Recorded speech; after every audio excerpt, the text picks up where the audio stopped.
حکومەتی ماوە بەسەرچووی هەرێم ئامادەی تەواوی دەربڕیوە و دەرگاکانی کردوتەوە بۆ لیژنەکانی چاودێری دارای عێراق تا وردبینی لە موچە و داهاتەکان بکەن.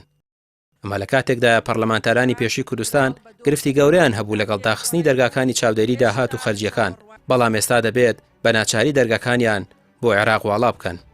هەرێمی کوردستان تا ئێستاش ڕێز لە دەستگاکانی چاودێری ناگرێ و ڕێگە نادا دەستگاکانی وردبینی بەتابەت دیوانی چاودێری دارایی هەرێمی کوردستان پشکنین بۆ هەموو ئەو شوێنانە بکا کە داهاتی لێیە کە خەرجی لێیە لە کاتێکا بەپێی یاسا ئەبێ دیوانی چاودێری دارایی هەرێمی کوردستان پشکنین بۆ هەموو ئەمانە بکە.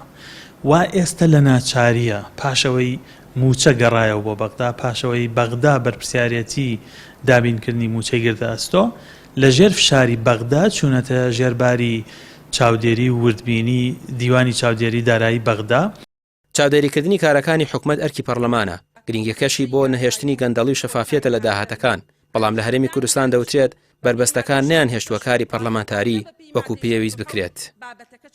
بۆ هەموو بابەتێک گرنگە بۆ پەرلەمان، بۆ هەموو دائیرە و بۆ هەموو بەشە کارجێڕەکان بنەمایەکی گرنگی سیستەمی دارایی بریتیە لە چاودێریکردن کە پێویست ئەم چاودێریکردنە بکرێ و پەرلەمانتارانی ئۆپۆزیسیۆن ساڵانێکی زۆرە لەگەڵ دیوانی وەزارەتی دارایی هەوڵیان داوە کە چاودێری لیستەکانی حکومەت بکەن، بەڵام حکومەت بە هیچ جۆرێک تا ئێستا چەند ساڵە ئامادەی دەرنەبڕیوە کە قبوڵی نەکردو، بەڕاستی دەستکراوەی نەکردوون، دەستی گرتوون نەیهێشتووە چاودێریەکی جدی بکرێ بۆیە کە ئەم چاودێریە نەبوو بەڕاستی گەندەڵی ڕوودەدا، فەسادی ڕوودەدا، گرفتی زۆر بۆ کۆمەڵگا دروست دەبێ، بۆ موچەخۆر دروست دەبێ.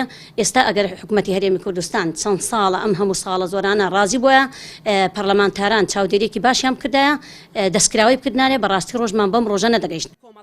بە درێژایی خولەکانی پەرلەمان، پەرلەمانتارانی کۆمەڵ پێداگریان لەسەر نەمانی گەندەڵی و بەهێزکردنی دامەزراوەکان لە پێناو سەروەربوونی یاسا کردووە، بەڵام بۆ ئەوان دەرگاکان لەلایەن دامەزراوەکانی حکومەتی هەرێمەوە داخرابوون، بەڵام ئێستا بۆ عێراق دەست لە سەرسنگ دەرگاکانیان واڵا کردووە.